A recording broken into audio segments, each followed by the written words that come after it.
এইকেইটা হৈছে ভাৰতীয় জনতা পাৰ্টীৰ সন্মানীয় সভাপতি ভৱেশ কলিতা আৰু ৰাজ্যৰ মুখ্যমন্ত্ৰী ডক্টৰ হিমন্ত বিশ্ব শৰ্মা, বঙাইগাঁও জিলাৰ সন্মানীয় সভানেত্ৰী শ্ৰীমতী হিমানী অধিকাৰী বাইদেউৰ নেতৃত্বত আজি আমাৰ অসমৰ বঙাইগাঁও জিলা নাৰী শক্তি আৰম্ভ হৈছে। উল্লেখযোগ্য যে এইটো সফল হোৱাৰ বাবে ৰাজ্য চৰকাৰ আদি ভাৰতীয় জনতা পাৰ্টী কৰ্মী ইতিমধ্যে সকলোকে আহ্বান জনাইছে।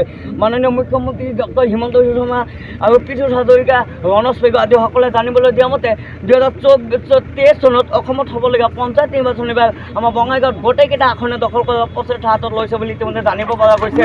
উল্লেখযোগ্য যে ৰাজ্যখনত এতিয়া উন্নয়নৰ বাবে মন্ত্ৰী বিধায়ক শ্ৰী ক্ষমা কৰিব বিজয়মালা কৃষ্ণচন্দ্ৰ পাল আদিকে ধৰি সকলো বিধায়কে ইতিমধ্যে আমাৰ কামৰ বাবে আগভাগ লৈছে। ইয়াৰ মাজে বঙাইগাঁও জিলাৰ উত্তৰ অভাৱী সমষ্টিৰ আইন আয়োগৰ আসনে এইবাৰ দান দিব বুলি সন্মানীয় জল সম্পদ বিভাগৰ মন্ত্ৰী পীযুষ হাজৰিকাই ইতিমধ্যে জানিবলৈ দিছে।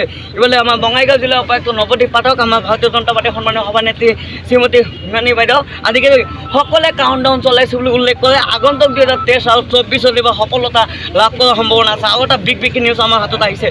আমাৰ 6 নং বৰপেটা লোকসভা সমষ্টি ইতিমধ্যে ভাৰতীয় জনতা পাৰ্টীয়ে পাব বুলি উল্লেখ কৰা হৈছে।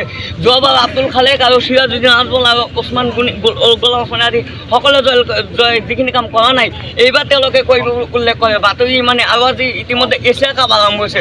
মোৰ মা দেউতাৰ নাম, মই গাড়ীত বাতৰি ল'ৰা, মোক অলপ ভালকৈ অলপ সহায় কৰিব। BJP welcome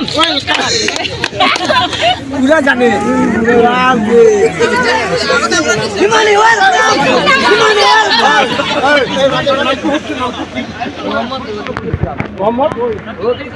Rafiqul Islam. হ্যাঁ, মই 126 সমষ্টিৰ নাম। আচ্ছা, আঙুলৰে বাইদেউৰ নাম নক'লে, আঙুলৰে বাইদেউৰ নাম ক'ব লাগিছিল।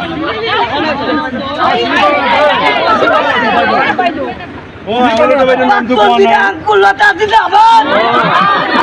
এইটো ক'ব লাগিছিল। বাইদেউ, আপুনি আমাৰ